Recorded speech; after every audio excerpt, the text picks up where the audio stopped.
Kembali disergap pemirsa, seorang istri dianiaya suaminya dengan senjata tajam karena kesal sang istri memaksa ikut bekerja. Pelaku sempat merekayasa menyebutkan istrinya terluka akibat kejatuhan senjata tajam.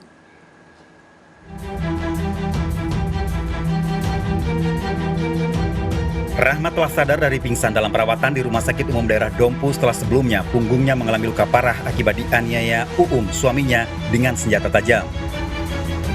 Rahma dibawa ke rumah sakit oleh suaminya setelah menganiaya. di rumah sakit sempat berdalih istrinya terkena senjata tajam yang jatuh. Setelah sadar, Rahma menceritakan pada keluarga luka yang dialami akibat penganiayaan suaminya. Polisi telah menangkap saat datang menjenguk Rahma. Pertengahan jalan, si suami berhenti dan si istri pun ikut berhenti yang mengendarai sepeda motor. Tidak lama kemudian, suami tersebut keluar dari mobil dan membawa sebilah parang. Kemudian dia langsung membacok istrinya yang mengenakan punggung bagian belakang. Kejadian berawal saat Rahma pulang berdagang di rumah tidak mendapati suaminya.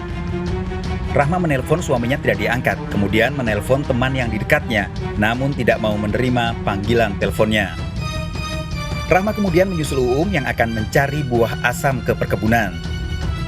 Rahma menggunakan motor, sang suami menggunakan mobil. Rahma kemudian memaksa ikut, namun melarang. Rahma memukul menggunakan kayu, membuat suaminya jengkel dan menganiaya dengan senjata tajam. Hingga kini masih menjalani pemeriksaan di kantor polisi dengan barang bukti senjata tajam. Dari Dompu, Nusa Tenggara Barat, Adar Pangeran, iNews melaporkan. Aksi 6 orang pelajar yang mengendarai mobil dengan kecepatan tinggi saat melewati genangan air terjadi di Probolinggo, Jawa Timur. Ironis, pengemudi yang tidak memiliki SIM ini mengaku hanya iseng, padahal perbuatannya berbahaya bagi pengguna jalan.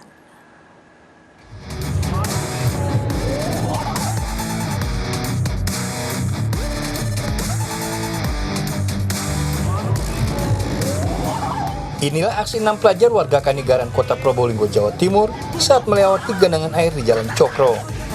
Dengan kecepatan tinggi, para pelaku melewati genangan air hingga membuat percikan air dan mengenai siapapun yang ada di dekatnya. Keenam pelaku yakni NF 16 tahun, RK 17 tahun, RS 16 tahun, FS 15 tahun, DP 18 tahun, dan BT 15 tahun ditangkap karena mengemudi tidak memiliki SIM, berkecepatan tinggi, dan mengganggu kenyamanan orang lain. Di hadapan polisi, mereka mengakui perbuatannya. Tindakan tersebut dilakukan hanya karena iseng. Melaksanakan pencarian informasi sehingga kami menemukan kendaraan yang digunakan dalam video tersebut bersama seluruh penumpang yang ada di mobil tersebut pada saat kejadian.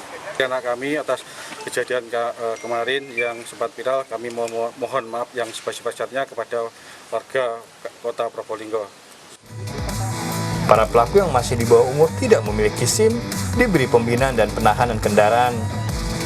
Dari Probolinggo, Jawa Timur, Hana Purwadi melaporkan.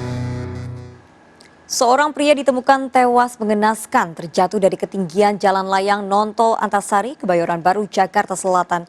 Polisi memeriksa sejumlah saksi selidiki kejadian ini.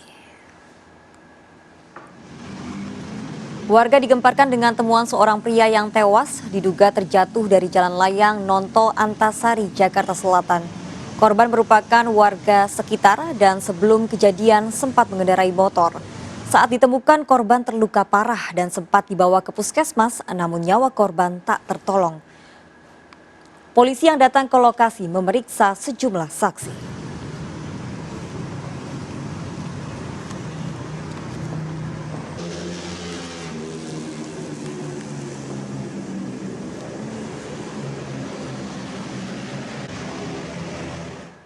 Ya pemirsa, kita akhiri perjumpaan dalam berita kriminal sergap edisi hari ini. Ingat, kejahatan mengintai di sekitar Anda, selalu waspada. Taati protokol kesehatan termasuk memakai masker, jaga kesehatan Anda dan keluarga.